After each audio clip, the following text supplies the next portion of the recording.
പിതാവിനും പുത്രനും പരിശുദ്ധാത്മാവിനും സ്തുതി, ആദിയിലെ പോലെ ഇപ്പോഴും എപ്പോഴും എന്നേക്കും ആമേൻ. മാരാനാത്ത യൂട്യൂബ് ചാനലിലൂടെ ദൈവവചനം ശ്രവിച്ചുകൊണ്ടിരിക്കുന്ന എല്ലാ പ്രിയപ്പെട്ടവർക്കും ക്രിസ്തുയേശുവിന്റെ നാമത്തിൽ സ്നേഹവന്ദനം മുന്നമേ അറിയിക്കട്ടെ.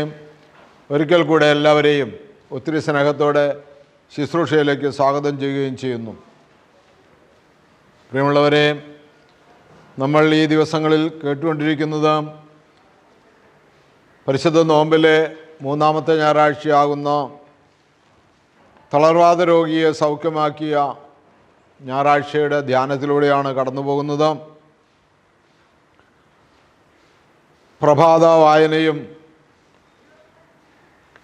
പഴയ നിയമ വായനകളും ലേഖനങ്ങളും നമ്മൾ 2 ദിവസമായി ധ്യാനിച്ചു.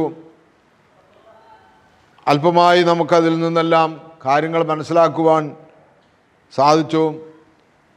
ജീവിതത്തെ ക്രമപ്പെടുത്തുവാൻ കഴിഞ്ഞുവെന്ന് വിശ്വസിക്കുന്നു. ജീവിതത്തെ ക്രമപ്പെടുത്തുവാൻ കഴിയട്ടെ എന്ന് പ്രാർത്ഥിക്കുന്നു. നമ്മൾ 3-ാമത്തെ ദിവസമാണ്. ഈ എവൻഗേലിയൻ ധ്യാനത്തിലേക്ക് വന്നിട്ട് ഇന്ന് നമ്മൾ ധ്യാനിക്കുന്നത് സന്ധ്യാവായനയും എവൻഗേലിയനും ആണ്. അത് ഒരേ കാര്യം തന്നെ ആയതുകൊണ്ടാണ് അങ്ങനെ ക്രമീകരിച്ചിരിക്കുന്നത്. സന്ധ്യാവായന വിശുദ്ധ ലൂക്കോസിന്റെ സുവിശേഷം 5-ാം അധ്യായത്തിൻ്റെ 17 മുതൽ 26 വരെ വാക്യങ്ങളും, സുവിശേഷം എവൻഗേലിയൻ വിശുദ്ധ മർക്കോസിന്റെ സുവിശേഷം 2-ാം അധ്യായത്തിൻ്റെ 1 മുതൽ 12 വരെ വാക്യങ്ങളുമാണ്. രണ്ടും ഒരേ കാര്യങ്ങൾ തന്നെ ആയതുകൊണ്ട് നമുക്ക് വിശുദ്ധ മർക്കോസിന്റെ സുവിശേഷം 2-ാം അധ്യായത്തിൽ നിന്ന് ധ്യാനിച്ചു പോകാമെന്ന് വിചാരിക്കുന്നു. ഒരു വാക്ക് പ്രാർത്ഥിച്ച് ആരംഭിക്കാം. നിത്യനും വാഴ്ത്തപ്പെട്ടവനുമായ ഞങ്ങളുടെ സ്വർഗീയ പിതാവേ, ഈ നല്ല സമയത്തിനായി നന്ദിയോടെ സ്തുതിക്കുന്നു, സ്തോത്രം ചെയ്യുന്നു, മഹത്വപ്പെടുത്തുന്നു. തിരക്തത്താൽ ഞങ്ങളെ കഴുകണമേ, വിശുദ്ധീകരിക്കണമേ, നന്മകളാലും ഐശ്വര്യങ്ങളാലും ഞങ്ങളെ നിറയ്ക്കണമേ. ഞങ്ങൾ കേൾക്കുന്ന തിരുവചനം ഞങ്ങളുടെ ജീവിതത്തിൽ ഇന്ന് 3-ാമത്തെ ദിവസമാണ്. ഞങ്ങളുടെ ജീവിതത്തിൽ കൂടുതൽ സമൃദ്ധിയായി അനുഗ്രഹത്തിനും സമാധാനത്തിനും കാരണമാകട്ടെ എന്ന് പ്രാർത്ഥിക്കുന്നു.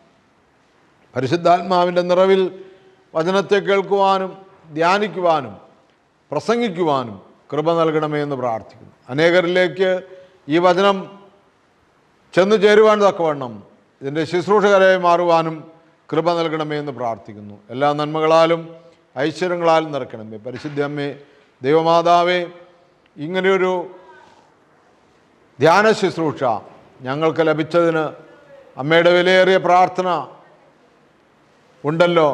സകല വിശുദ്ധന്മാരെ, ശുദ്ധിമതികളെ, സ്വർഗം സന്തോഷിക്കുന്ന ഈ ശുശ്രൂഷയിൽ ഞങ്ങൾക്ക് പങ്കുചേരുവാൻ സാധിച്ചതിൽ നിങ്ങളുടെ പ്രാർത്ഥന വലുതാണല്ലോ. ഞങ്ങൾക്ക് വേണ്ടി ഇനിയും കൂടുതൽ മാധ്യസ്ഥം അപേക്ഷിച്ച് പ്രാർത്ഥിക്കണമെന്ന് ഓർപ്പിക്കുന്നു. എല്ലാ നന്മകളും എല്ലാ ഐശ്വര്യങ്ങളും അനുഗ്രഹങ്ങളും ഞങ്ങളുടെ ജീവിതത്തിൽ നിറഞ്ഞ് വിശുദ്ധിയുടെ പൂർണ്ണതയിലെത്തുവാൻ ഇടയാകണമേ. സകലവും ഞങ്ങൾക്കായി കാൽവരിയിൽ ജീവൻ വെച്ച് ഞങ്ങളെ രക്ഷിച്ചു കൊണ്ടെടുത്ത യേശു ക്രിസ്തുവിൻ്റെ പരിശുദ്ധ നാമത്തിൽ ചോദിക്കുന്നു. കൃപയോടെ കേട്ടത്തിന് തരുമാറാകണമേ പിതാവേ, ആമേൻ. ഹല്ലേലൂയ. യേശുവേ നന്ദി, യേശുവേ സ്തുതി. ഹല്ലേലൂയ. ദൈവമേ നന്ദി, ദൈവമേ സ്തോത്രം. പ്രിയമുള്ളവരെ, മർക്കോസിൻ്റെ സുവിശേഷം 2-ാം അധ്യായം തുടങ്ങുന്നത് എങ്ങനെയാണ്? കുറേ ദിവസങ്ങൾ കഴിഞ്ഞ് യേശു കഫർനഹൂമിൽ തിരിച്ചെത്തിയപ്പോൾ അവൻ വീട്ടിലുണ്ടെന്ന വാർത്ത പ്രചരിച്ചു. വാതിൽക്കൽ പോലും നിൽക്കാൻ സ്ഥലം തികയാത്ത വിധം നിരവധി ആളുകൾ അവിടെ കൂടി. അവൻ അവരോട് വചനം പ്രസംഗിച്ചു കൊണ്ടിരുന്നു. അപ്പോൾ 4 പേർ ഒരു തളർവാദ രോഗിയെ എടുത്തുകൊണ്ട് വന്നു. ജനക്കൂട്ടം നിമിത്തം അവൻ്റെ അടുത്തെത്താൻ അവർക്ക് കഴിഞ്ഞില്ല. അതിനാൽ അവൻ ഇരുന്ന സ്ഥലത്തിൻ്റെ മേൽക്കൂര പൊളിച്ച് തളർവാദ രോഗിയെ അവർ കിടക്കയോടെ താഴോട്ടിറക്കി. അവരുടെ വിശ്വാസം കണ്ട് യേശു തളർവാദ രോഗിയോട് പറഞ്ഞു, മകനെ, നിന്റെ പാപങ്ങൾ ക്ഷമിക്കപ്പെട്ടിരിക്കുന്നു. നിയമജ്ഞരിൽ ചിലർ അവിടെ ഇരിപ്പുണ്ടായിരുന്നു. അവർ ചിന്തിച്ചു, എന്തുകൊണ്ടാണ് ഇവൻ ഇപ്രകാരം സംസാരിക്കുന്നത്? ഇവൻ ദൈവദൂഷണം പറയുന്നു. ദൈവത്തിനല്ലാതെ മറ്റാർക്കാണ് പാപം ക്ഷമിക്കാൻ സാധിക്കുക? അവർ ഇപ്രകാരം വിചാരിക്കുന്നുവെന്ന് മനസ്സിലാക്കി യേശു അവരോട് ചോദിച്ചു, എന്തുകൊണ്ടാണ് നിങ്ങളിങ്ങനെ ചിന്തിക്കുന്നത്? ഏതാണ് എളുപ്പം? തളർവാദ രോഗിയോട് നിൻ്റെ പാപങ്ങൾ ക്ഷമിക്കപ്പെട്ടിരിക്കുന്നു എന്ന് പറയുന്നതോ, എഴുന്നേറ്റ് നിന്റെ കിടക്കയും എടുത്ത് നടക്കുക എന്ന് പറയുന്നതോ? എന്നാൽ ഭൂമിയിൽ പാപങ്ങൾ ക്ഷമിക്കാൻ മനുഷ്യപുത്രന് അധികാരമുണ്ടെന്ന് നിങ്ങൾ അറിയേണ്ടതിന് അവൻ തളരാതെ രോഗിയോട് പറഞ്ഞു, ഞാൻ നിന്നോട് പറയുന്നു, എഴുന്നേറ്റ് നിന്റെ കിടക്കയും എടുത്ത് വീട്ടിലേക്ക് പോകുക. തൽക്ഷണം അവൻ എഴുന്നേറ്റ് കിടക്കയും എടുത്ത് എല്ലാവരും കാണുക പുറത്തേക്ക് പോയി. എല്ലാവരും വിസ്മയിച്ചു. ഇതുപോലൊന്ന് ഞങ്ങൾ ഒരിക്കലും കണ്ടിട്ടില്ല എന്ന് പറഞ്ഞ് അവർ ദൈവത്തെ മഹത്വപ്പെടുത്തി. ദൈവമേ, സ്തുതി നിനക്ക് യോഗ്യമാകുന്നു. ബാറക്കുമോർ. ഹല്ലേലൂയ. പ്രിയമുള്ളവരെ, ഈ ഭാഗമാണ് വിശുദ്ധ ലൂക്കോസിൻ്റെ സുവിശേഷം 5-ാം അധ്യായത്തിൻ്റെ 17 മുതലും മർക്കോസിൻ്റെ സുവിശേഷം 2-ാം അധ്യായത്തിൻ്റെ 1 മുതൽ നമ്മൾ വായിച്ചത്. നമുക്ക് ധ്യാനിക്കാം. ദൈവ തിരുനാമം മാത്രം മഹത്വപ്പെടുമാറാകട്ടെ. വീട്ടിലുണ്ട് എന്ന വാർത്ത അവിടെ പ്രചരിക്കുകയാണ്. അസാധാരണമായ ഒരു പ്രവൃത്തിക്ക് ഈ 4 പേര് തയ്യാറാകുന്നു എന്നുള്ളതാണ് ഏറെ ചിന്തിച്ച വിഷയം. മേൽക്കൂര പൊളിച്ചു. തളർവാദ രോഗിയെ ചുമന്നുകൊണ്ടുവരുന്ന 4 പേര് എങ്ങനെയെങ്കിലും യേശുവിൻ്റെ അടുക്കൽ എത്തണമെന്നും എത്തിക്കഴിഞ്ഞാൽ തീർച്ചയായും സൗഖ്യമുണ്ടാകുമെന്നും വിശ്വസിച്ചു. കൊണ്ടുവന്നവരുടെ വിശ്വാസ നിമിത്തം, അങ്ങനെയാണ് നമ്മൾ വായിച്ചത്. അവരുടെ വിശ്വാസം കണ്ടിട്ട് യേശു തളർവാദ രോഗിയോട് പറഞ്ഞു, മകനെ, നിന്റെ പാപങ്ങൾ ക്ഷമിക്കപ്പെട്ടിരിക്കുന്നു. അപ്പോൾ ഏതു വിധത്തിലും രോഗിയെ യേശുവിൻ്റെ അടുക്കൽ എത്തിക്കുക എന്ന ഒരാഗ്രഹം ഈ 4 പേർക്കും ഉണ്ടായിരുന്നു. നമ്മളും പരിശോധിക്കുക. നമ്മുടെ ജീവിതത്തിൽ ഏതു വിധത്തിനെയും എല്ലാവരും യേശുവിനെ അറിയണമെന്നുള്ള ആഗ്രഹം, യേശുവിൻ്റെ അടുക്കൽ എല്ലാവരും എത്തിച്ചേരണമെന്നുള്ള ആഗ്രഹം നമുക്കുണ്ടോ? വിശുദ്ധ മാമോദീസായിലൂടെ യേശുവിൻ്റെ അടുക്കലെത്തിയ, യേശുവിൻ്റെ മകനും മകളുമായി തീർന്ന നമുക്ക് അതിൻ്റെ പൂർണ്ണതയിൽ ജീവിക്കണമെന്നുള്ള ആഗ്രഹമുണ്ടോ? പരിശോധിക്കുക. അപ്പോൾ ഒന്നാമത്തെ ചിന്ത, ഏതു വിധേനയും എത്ര ത്യാഗപ്രവൃത്തി ചെയ്തിട്ടാണെങ്കിലും ഒരാത്മാവിനെ രക്ഷിക്കണം, ഒരു രോഗി സുഖം പ്രാപിക്കണം എന്നുള്ള അദമ്യമായ ആഗ്രഹം ഈ 4 പേർക്കുണ്ടായിരുന്നു. ഈ 4 പേരിൽ ഒരാൾ ഞാനായിരിക്കട്ടെ എന്ന് പ്രാർത്ഥിക്കാം. രണ്ടാമത്തെ ചിന്ത, യേശുവിൻ്റെ പ്രവർത്തനത്തിന് ഭാഗ്യമുണ്ടായ, തൻ്റെ വീടിന് സംഭവിച്ച കേടുപാടുകളെ കാര്യമാക്കാതെ നാഥൻ്റെ പ്രവർത്തനത്തെയും രോഗിക്ക് വേണ്ടതായ സൗഖ്യത്തെയും ശ്രദ്ധിക്കുന്ന ഭവന ഉടമസ്ഥനെയാണ് നമ്മൾ കാണുന്നത്. വിശുദ്ധ പത്രോസ്ലീഹായുടെ ഭവനമാണ് എന്ന് സഭാപിതാക്കന്മാർ അഭിപ്രായപ്പെടുന്നു ഈ വീട്. അതുകൊണ്ടാണ് ഭവനത്തിലുണ്ടെന്ന വാർത്ത പ്രചരിച്ചത്.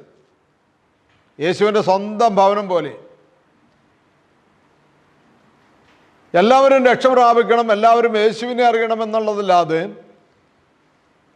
സ്വന്തം ഭവനം മോടി പിടിപ്പിക്കണമെന്നുള്ള ചിന്തയല്ല.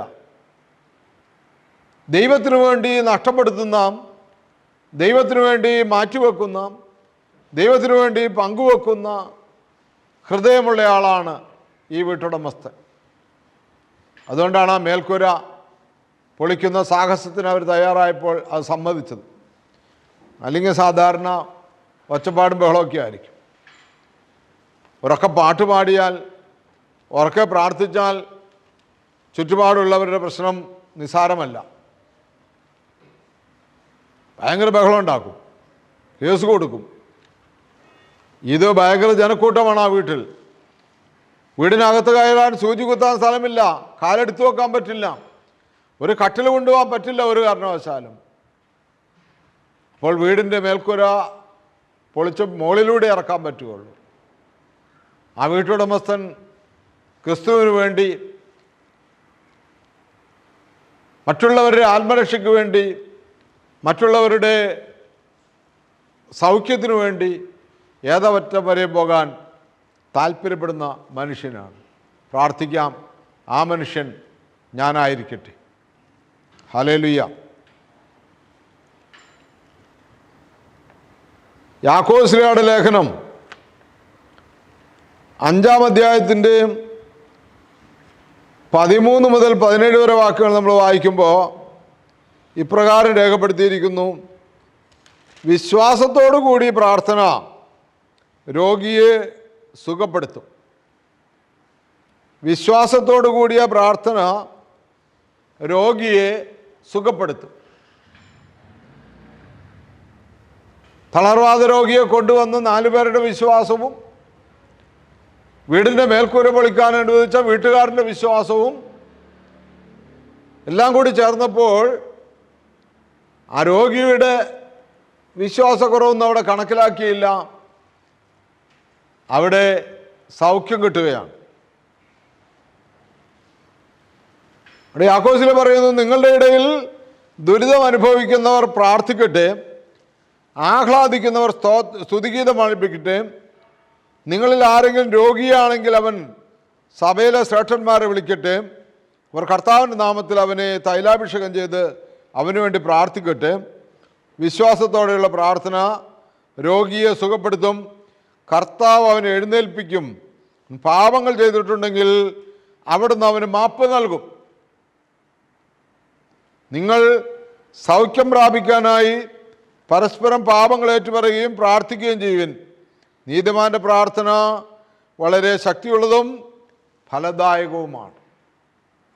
നീതിമാനായ യേശുവിൻ്റെ മുമ്പിലാണ് ഈ രോഗിയെ കൊണ്ടുവന്നിരിക്കുന്നത്. ഹല്ലേലൂയ. യേശുവേ നന്ദി. കർത്താവിൻ്റെ വചനം ശക്തമാണ്, അത് മാറ്റമില്ലാത്തതാണ്. അതിൽ അത്ഭുതമുണ്ട്, അടയാളങ്ങളുണ്ട്, രോഗശാന്തിയുണ്ട്, പിശാചിൽ നിന്ന് പൂർണ്ണമായ മോചനമുണ്ട്. എല്ലാ വിധത്തിലും കർത്താവിൻ്റെ വചനം നമ്മൾക്ക് അനുഗ്രഹദായകമാണ്. അതുകൊണ്ട് കർത്താവിൻ്റെ അടുക്കൽ രോഗികളായിട്ടുള്ളവർ വന്നും രോഗികളായിട്ടുള്ളവരെ കൊണ്ടുവന്നും പ്രാർത്ഥിക്കട്ടെ എന്ന് പറയുകയാണ്.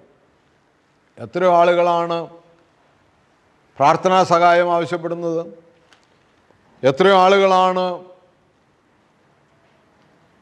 പ്രാർത്ഥിക്കുവാൻ പേര് തന്നിട്ടുള്ളത്?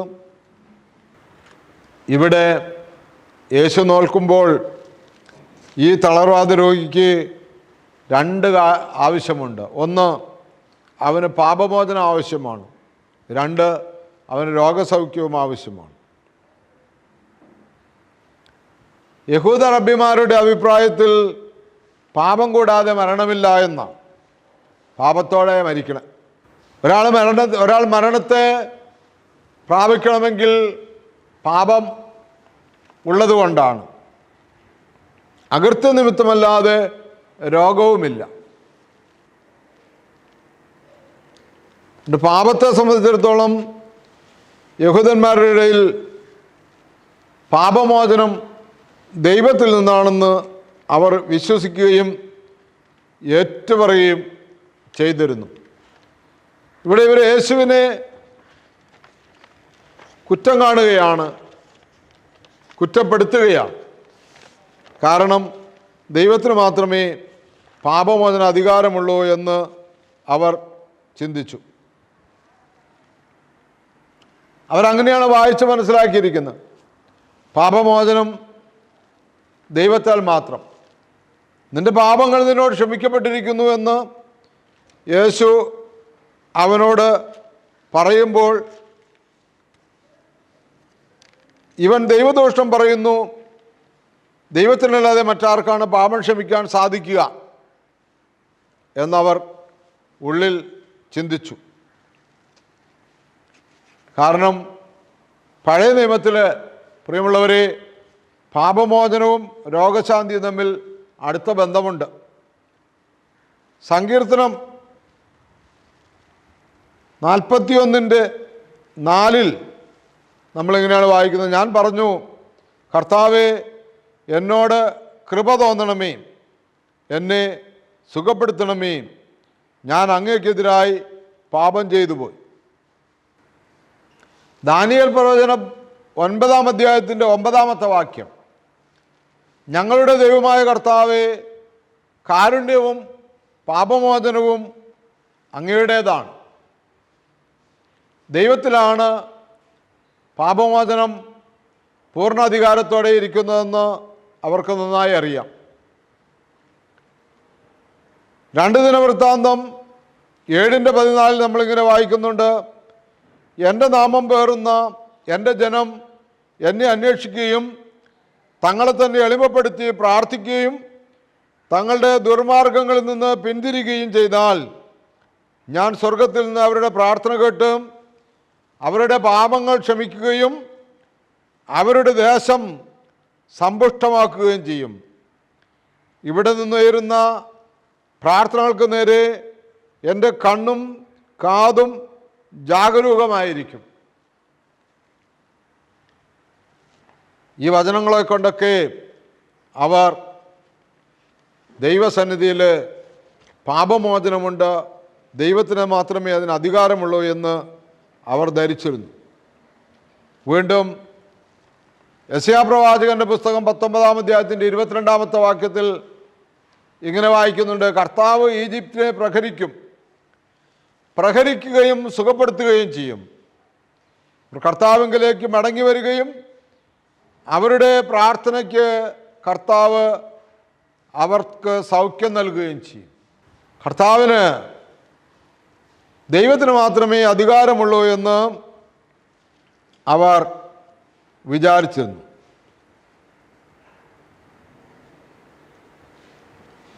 തളർവാദ രോഗിയോട് അവരുടെ വിശ്വാസം കണ്ടിട്ട് നിന്റെ പാപങ്ങൾ ക്ഷമിക്കപ്പെട്ടിരിക്കുന്നു എന്ന് യേശു പറഞ്ഞു. വിശുദ്ധ ലൂക്കോസിൻ്റെ സുവിശേഷം 7-ാം അധ്യായം നമ്മൾ വായിക്കുമ്പോൾ അതിൻ്റെ 45-ാമത്തെ വാക്യത്തിൽ യേശു അവളോട് പറഞ്ഞു, നിന്റെ പാപങ്ങൾ ക്ഷമിക്കപ്പെട്ടിരിക്കുന്നു. പാപമോചന അധികാരം യേശു ക്രിസ്തുവിന് പിതാവായ ദൈവം കൈമാറിയെന്ന് വളരെ വ്യക്തമായി ഇവിടെ നമ്മൾ മനസ്സിലാക്കാം. പാപമോചന അധികാരം യേശു ക്രിസ്തുവിലാണ് ലഭിച്ചിരിക്കുന്നത്. ആകാശത്തിലും ഭൂമിയിലുള്ള സകല അധികാരവും പിതാവ് എന്നിൽ നിയമിച്ചിരിക്കുന്നു എന്ന് കർത്താവ് പറയുന്നുണ്ട്. വീണ്ടും യോഹന്നാൻ്റെ സുവിശേഷം 20-ാം അധ്യായം 21 മുതൽ 23 വരെ വാക്യങ്ങൾ വായിക്കുമ്പോൾ പാപമോചനാധികാരം ശ്ലീഹന്മാർക്കും നൽകിയെന്ന് വ്യക്തമാണ്. യോഹന്നാൻ്റെ സുവിശേഷം 20-ാം അധ്യായം 21 മുതൽ വാക്യങ്ങളിൽ, നിങ്ങൾ ഭൂമിയിൽ കെട്ടുന്നതൊക്കെയും കെട്ടപ്പെട്ടിരിക്കും, ഭൂമിയിൽ അഴിക്കുന്നതൊക്കെയും അഴിയപ്പെട്ടിരിക്കും. യേശു വീണ്ടും അവരോട് പറഞ്ഞു, നിങ്ങൾക്ക് സമാധാനം. പിതാവ് എന്നെ അയച്ചതുപോലെ ഞാനും നിങ്ങളെ അയക്കുന്നു. ഇത് പറഞ്ഞിട്ട് അവരുടെ മേൽ വിശ്വസിച്ചുകൊണ്ട് അവരോട് അരുളി ചെയ്തു, നിങ്ങൾ പരിശുദ്ധാത്മാവിനെ സ്വീകരിക്കുവിൻ. നിങ്ങൾ ആരുടെ പാപങ്ങൾ ക്ഷമിക്കുന്നുവോ അവ അവരോട് ക്ഷമിക്കപ്പെട്ടിരിക്കും. നിങ്ങൾ ആരുടെ പാപങ്ങൾ ബന്ധിക്കുന്നുവോ അവ ബന്ധിക്കപ്പെട്ടിരിക്കും.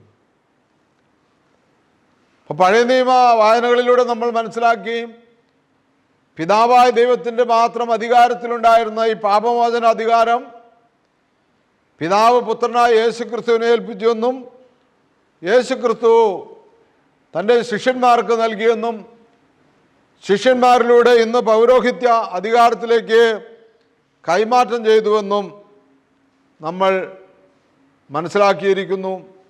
അതുകൊണ്ടാണ് ഇന്ന് സത്യകുംഭസാരം നടത്തി വിശുദ്ധ കുംഭസാരത്തിലൂടെയുള്ള പാപമോചന ലഭിച്ച് പുരോഹിതൻ്റെ കൈവപ്പിനാൽ അഭിഷേകം ചെയ്യപ്പെട്ട് ഈ നോമ്പ് നമുക്ക് വിശുദ്ധമായി തീരുന്നതിൻ്റെ കാരണം പാപമോചനം ദൈവത്തിൻ്റെ ദയയെയും കൃപയെയും വിശ്വസ്തതയും കാണിക്കുന്നു. നമുക്ക് പാപം മോചിച്ച് കിട്ടുക എന്നുള്ളത് നമ്മുടെ മിടുക്കോ നമ്മുടെ പ്രവൃത്തിയുടെ ഫലമല്ല. അത് ദൈവത്തിൻ്റെ ദയയും കൃപയും അവിടുത്തെ വിശ്വസ്തതയുമാണെന്ന് കാണിക്കുകയാണ്. തിരുവചനാടിസ്ഥാനത്തിലാണത്. മിക്കാ പ്രവചനം 7-ാം അധ്യായത്തിൻ്റെ 18-ാമത്തെ വാക്യത്തിൽ തൻ്റെ അവകാശത്തിൻ്റെ അവശേഷിച്ച ഭാഗത്തോട് അവരുടെ അപരാധങ്ങൾ പൊറുക്കുകയും അതിക്രമങ്ങൾ ക്ഷമിക്കുകയും ചെയ്യുന്ന അങ്ങയെപ്പോലെ ഒരു ദൈവം വേറെ ആരുണ്ട്? അവിടുന്ന് തൻ്റെ കോപം എന്നേക്കുമായി വെച്ചു പുലർത്തുന്നില്ല. എന്തെന്നാൽ അവിടുന്ന് കാരുണ്യത്തിൽ ആനന്ദിക്കുന്നു. അവിടുന്ന് വീണ്ടും നമ്മോട് കാരുണ്യം കാണിക്കുന്നു. നമ്മുടെ അകൃത്യങ്ങളെ അവിടുന്ന് ചവിട്ടിമെതിക്കും. ആഴിയുടെ ആഘാതങ്ങളിലേക്ക് നമ്മുടെ പാപങ്ങളെ അവിടുന്ന് തൂത്തെറിയും.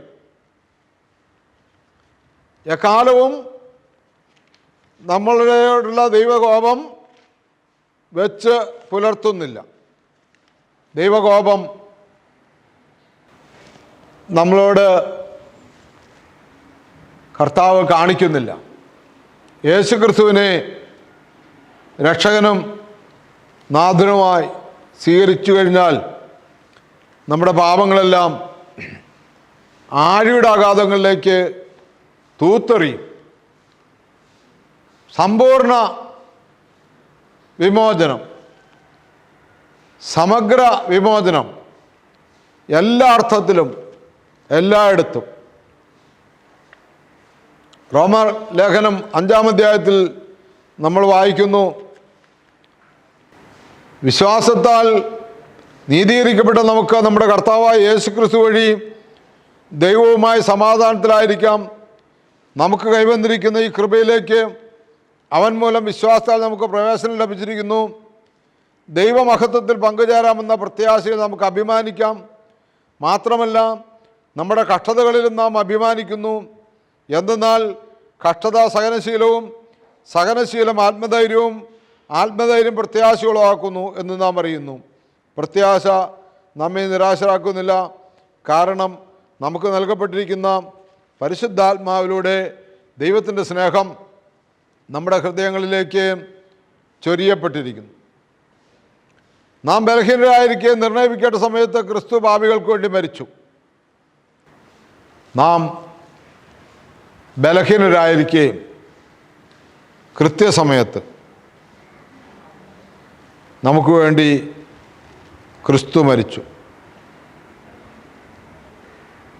ഒരു മനുഷ്യൻ മൂലം പാപവും, പാപം മൂലം മരണവും ലോകത്തിൽ പ്രവേശിച്ചു.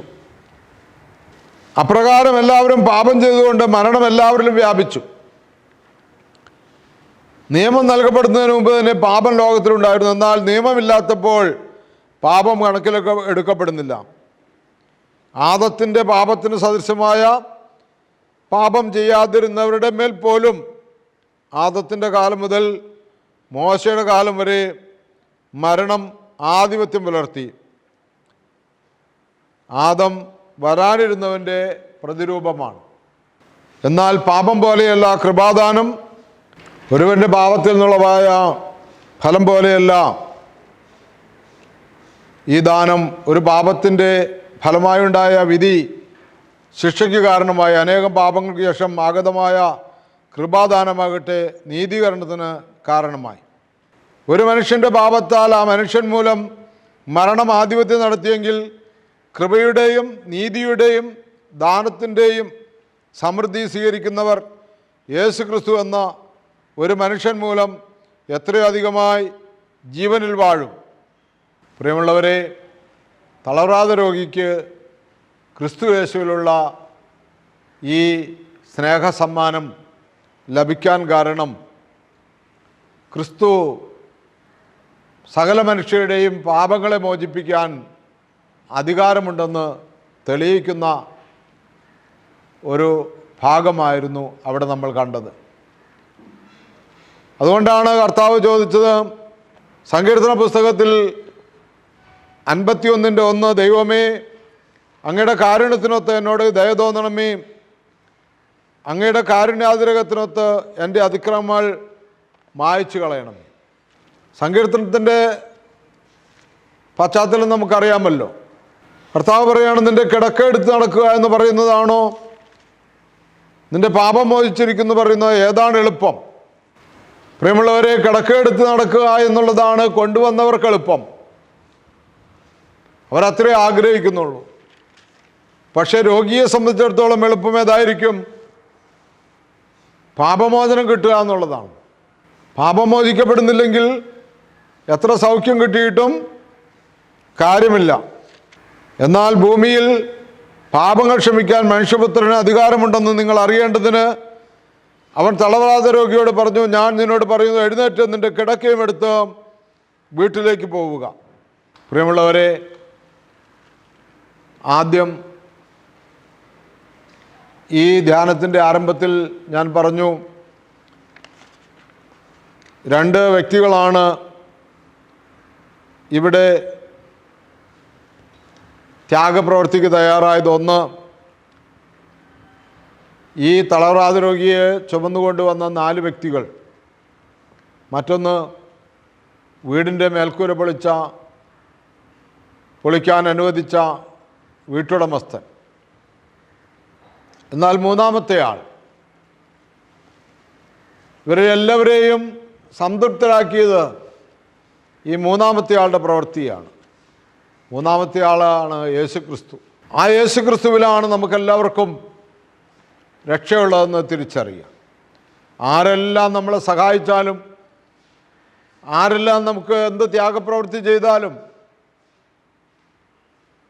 നമ്മുടെ പാപം മോചിക്കപ്പെടാത്തിടത്തോളം കാലം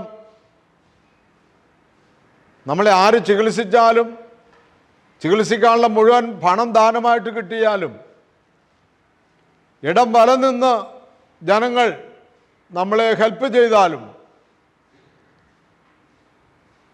നമ്മുടെ ഉള്ളിലെ പാപം മാറുന്നില്ല എങ്കിൽ നാം വീണ്ടും രോഗത്തിലും പാപത്തിലുമായി മരണത്തെ പുൽകും. എന്നാൽ പാപം മോചിക്കപ്പെട്ടു കഴിഞ്ഞാൽ വീണ്ടും നമ്മുടെ മരണം സ്വാഭാവികമായിട്ട് എല്ലാവർക്കും ഉള്ളതാണെങ്കിലും നമ്മൾ നിത്യജീവനിൽ വാഴും. അതുകൊണ്ട് യോഹന്നാൻ്റെ 1-ാമത്തെ ലേഖനം 1-ാം അധ്യായം 9-ാമത്തെ വാക്യത്തിൽ ഇപ്രകാരം ശ്ലീഹ പറയുന്നു, എന്നാൽ നാം പാപങ്ങൾ ഏറ്റു പറയുന്നെങ്കിൽ അവൻ വിശ്വസ്തനും നീതിമാനുമാകയാൽ പാപങ്ങൾ ക്ഷമിക്കുകയും എല്ലാ അനീതികളിൽ നിന്നും ശുദ്ധീകരിക്കുകയും ചെയ്യും. ഇപ്പോൾ എന്നെ കേൾക്കുന്ന ദൈവമക്കളെ, നമ്മൾ കഴിഞ്ഞ 3 ദിവസമായി ഈ തളർവാദ രോഗിയെ സുഖപ്പെടുത്തിയ ഞായറാഴ്ചയുടെ വേദവായനകൾ ധ്യാനിച്ചു പോരുകയായിരുന്നു. ഒന്ന്, തളർവാദ രോഗിയെ ചുമന്നുകൊണ്ടുവന്ന 4 പേർ, വീടിൻ്റെ മേൽക്കൂര പൊളിച്ച് അകത്ത് കയറ്റാൻ ശ്രമിച്ച അവരുടെ ത്യാഗപ്രവൃത്തികളും. 2, ആ മേൽക്കൂര പൊളിക്കുവാൻ സ്വന്തം വീട് വിട്ടുകൊടുത്ത ആ വീട്ടുടമസ്ഥൻ്റെ ത്യാഗമനോഭാവം. 3, എൻ്റെ പാപം മോചിച്ച യേശുക്രിസ്തു. ഈ 3ഉം സഭയിൽ നമ്മളിൽ പൂർണ്ണത പ്രാപിക്കണം. 1, ക്രിസ്തുവിലേക്ക് അനേകരെ ആകർഷിക്കണം. 2, ക്രിസ്തുവിലേക്ക് അനേകരെ ആകർഷിക്കാൻ എന്ത് ത്യാഗപ്രവൃത്തിയും ചെയ്യണം. 3, മറ്റൊരു ക്രിസ്തുവായി രൂപാന്തരപ്പെടണം. ഈ 3 ചിന്തകളാണ് ഈ വായനയിലൂടെ നമുക്ക് നൽകുന്നത്. അപ്പോൾ 1, ആദ്യത്തെ ദിവസം നമ്മൾ ചിന്തിച്ചു, ബെത്സയിദ കുളക്കരയിൽ കിടന്ന രോഗിയെ ആരും സഹായിക്കാനില്ലാതിരുന്നിട്ടും, നിരാശ്രയനായിരുന്നിട്ടും, അവഗണിക്കപ്പെട്ടവനായിരുന്നിട്ടും, ഉപേക്ഷിക്കപ്പെട്ടവനായിരുന്നിട്ടും ക്രിസ്തു അവൻ്റെ അടുത്ത് ചെന്ന് അവനെ സഹായിച്ചു. പക്ഷെ അവനെ സഹായിച്ചവൻ ആരെന്ന് തിരിച്ചറിയാനോ ഒന്നും അവൻ മെനക്കെട്ടില്ല. അവൻ എഴുന്നേറ്റ് നടക്കുക എന്ന് പറഞ്ഞപ്പോൾ അവൻ എഴുന്നേറ്റ് പോയി. പഴയ നിയമങ്ങളിലൊക്കെ നമ്മൾ വായിച്ചു, അനീതിക്കെതിരെ അനീതിയോടുകൂടി നമ്മൾ ജീവിക്കുമ്പോൾ നമ്മെ ദൈവം തീർച്ചയായും ശിക്ഷിക്കുമെന്ന് നമ്മൾ കേട്ടു. പഴയ നിയമ വായനകളിലൂടെയൊക്കെ നമ്മൾ കേട്ടു, നമ്മുടെ പാപം നമ്മളിൽ തന്നെ ഇപ്പോഴുമുണ്ട്. നമ്മൾ നന്മയെ തിന്മയെന്നും തിന്മയെ നന്മയെന്നൊക്കെ വിളിക്കുന്നു. നമ്മൾ ചെയ്യുന്ന ജോലി, നമ്മുടെ ഇഷ്ടം, ഇതൊക്കെയാണ് നമ്മൾ കൊണ്ടു നടക്കുന്നത്. ദൈവ ഇഷ്ടമല്ല എന്ന് നമ്മൾ അറിയണമെന്ന് നമ്മൾ കേട്ടു. പൗലോസ്ലീഹയുടെ അനുഭവം നമ്മൾ കേട്ടു. പൗലോസ്ലീഹയെ എല്ലാവരും കേൾക്കാൻ ആഗ്രഹിച്ചു. താൻ ഇവിടം വരെ വന്ന കാര്യങ്ങളെല്ലാം പറഞ്ഞു. യേശുക്രിസ്തുവിനെ കുറിച്ച് പറഞ്ഞപ്പോൾ ചിലർ പ്രതികൂലിച്ചു, ചിലർ അനുകൂലിച്ചു. പ്രതികൂലിച്ചവരുടെ എല്ലാം കണ്ണുകുരുടായി, ചെവി കേൾക്കാൻ പറ്റാത്തവണ്ണമായി, ഹൃദയം അന്ധമാക്കിയിരിക്കുകയാണ് കർത്താവ് നേരത്തെ തന്നെയെന്ന് പൗലോസ് പറഞ്ഞ് അവിടെ അവസാനിപ്പിച്ചു. പ്രിയമുള്ളവരെ, പൗലോസ്ലീഹായുടെ റോമാലേഖനത്തിൽ നമ്മളിന്ന് വായിച്ചു കേട്ട 5-ാം അധ്യായത്തിൻ്റെ 1 മുതൽ വാക്യങ്ങളിലൂടെ നമ്മൾ കേട്ടു, നമുക്ക് നീതീകരണമുണ്ട്, കൃപാദാനമുണ്ട്, നമ്മുടെ ഞെരുക്കങ്ങളിൽ നമുക്ക് പ്രത്യാശയുണ്ട് എന്നെല്ലാം നമ്മൾ കേട്ടു. ഇപ്പോൾ സാക്ഷാൽ കർത്താവ് തന്നെ നമ്മളോട് ഇടപെട്ട കാര്യം നമ്മൾ ഈ ധ്യാനത്തിലൂടെ ശ്രമിച്ചു. എല്ലാ അനീതികളും നമ്മളെ പൂർണ്ണമായി മോചിപ്പിക്കുന്ന ആ ദൈവത്തോട് നമുക്ക് നന്ദിയുള്ളവരായിരിക്കാം. ഈ നോമ്പ് പാപമോചനത്തിന് വേണ്ടിയുള്ള സത്യകുംഭസാരം നടത്തുന്ന, പൊതുയോഗത്തിനിരിക്കാനോ വോട്ടിംഗ് പവറിന് വേണ്ടിയല്ല കുമ്പസാരിക്കേണ്ടത്. ഇന്ന് മരിച്ചാൽ നിത്യത എവിടെയെന്നുള്ള ചിന്തയോടുകൂടിയാണ് കുമ്പസാരിക്കേണ്ടത്.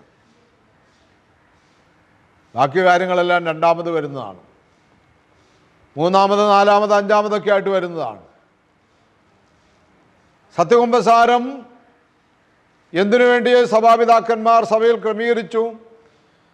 പിതാവായ ദൈവം തൻ്റെ പുത്രനോട് അധികാരം നൽകി, പുത്രൻ തമ്പുരാൻ ശ്ലീഹന്മാർക്ക് അധികാരം നൽകി, ശ്ലീഹന്മാർ പൗരോഹിത്യ നൽവരം കൈവെപ്പ് നൽകിക്കൊണ്ട് ഇന്ന് വരെയും പുരോഹിതന്മാർക്ക് അധികാരം നൽകി, കെട്ടുവാനും അഴിക്കുവാനുള്ള അധികാരം നൽകി ഇന്ന് വരെയും കൊണ്ടുവന്നു. മുന്നോട്ട് പോകാൻ പരിശുദ്ധാത്മാവ് ഇന്നും സന്നദ്ധമായിരിക്കുന്നു. എന്തിനു വേണ്ടി? എല്ലാവരും വിശുദ്ധരായി തീരണമെന്നുള്ള ആഗ്രഹത്തോടു കൂടി. അതുകൊണ്ട് പ്രിയമുള്ളവരെ, മേൽപ്പട്ടക്കാർ, പട്ടക്കാരുടെ ഷമ്മാശന്മാർ ഏർപ്പാടാക്കി കർത്താവ് വരെ ഭൂമിയതിങ്കൽ എന്ന സഭ നമ്മളെ പഠിപ്പിക്കുമ്പോൾ എല്ലാത്തിനെയും ബഹുമാനിക്കുവാനും ആദരിക്കുവാനും വിശുദ്ധമായ ജീവിതം ആഗ്രഹിക്കുവാനും അതനുസരിച്ച് പ്രവർത്തിക്കുവാനും ഈ 3 ദിവസത്തെ ധ്യാനം നമ്മൾക്ക് സഹായമാകട്ടെ എന്ന് പ്രാർത്ഥിച്ചുകൊണ്ട് നിർത്തുന്നു. ഈ 3 ദിവസവും എന്നെ ശ്രവിച്ച എല്ലാ ദൈവമക്കൾക്കും ഒത്തിരി നന്ദി പറയുന്നു. ഇവിടെ ഇതിനുവേണ്ടി പ്രവർത്തിച്ച എല്ലാവരോടുള്ള നന്ദിയും കടപ്പാടും അറിയിക്കുന്നു. ദൈവത്തിൻ്റെ അതിപരിശുദ്ധ നാമം മാത്രം മഹത്വപ്പെടുമാറാകട്ടെ. നിത്യനും വാഴ്ത്തപ്പെട്ടവനുമായ ഞങ്ങളുടെ സ്വർഗീയ പിതാവേ, ഈ 3 ദിവസം ഈ ധ്യാനത്തിലൂടെ ഞങ്ങൾക്ക് കടന്നു പോകുവാൻ അനുഗ്രഹിച്ച കൃപ വളരെ വലുതാണ്, വളരെ ശക്തമാണ്. നന്ദി പറയുന്നു കർത്താവേ. ഈ വചനം കേൾക്കുന്ന ഓരോ മക്കൾക്കും, ഈ ധ്യാനത്തിൽ പങ്കെടുത്ത ഓരോ മക്കളെയും വ്യക്തിപരമായി, കുടുംബമായി അനുഗ്രഹിക്കണമേ, വിശുദ്ധീകരിക്കണമേ. എല്ലാ നന്മകളാലും എല്ലാ അനുഗ്രഹങ്ങളാലും ഐശ്വര്യങ്ങളാലും നിറയ്ക്കണമേ. നിത്യം പിതാവും പുത്രനും പരിശുദ്ധാത്മാവുമായ സർവേശ്വര എന്നേക്കും ആമീൻ. ഹല്ലേലൂയ. ദൈവ തിരുനാമം മാത്രം മഹത്വപ്പെടുമാറാകട്ടെ. അനേകർക്ക് ഈ ധ്യാനത്തിൽ പങ്കെടുക്കുവാൻ തക്കവണ്ണം നിങ്ങളുടെ പ്രാർത്ഥനയോടെ ഉള്ള ക്രമീകരണം നടത്തണമെന്ന് ഓർപ്പിച്ചുകൊണ്ട് നിർത്തുന്നു. ദൈവത്തിൻ്റെ തിരുനാമം മാത്രം മഹത്വപ്പെടട്ടെ.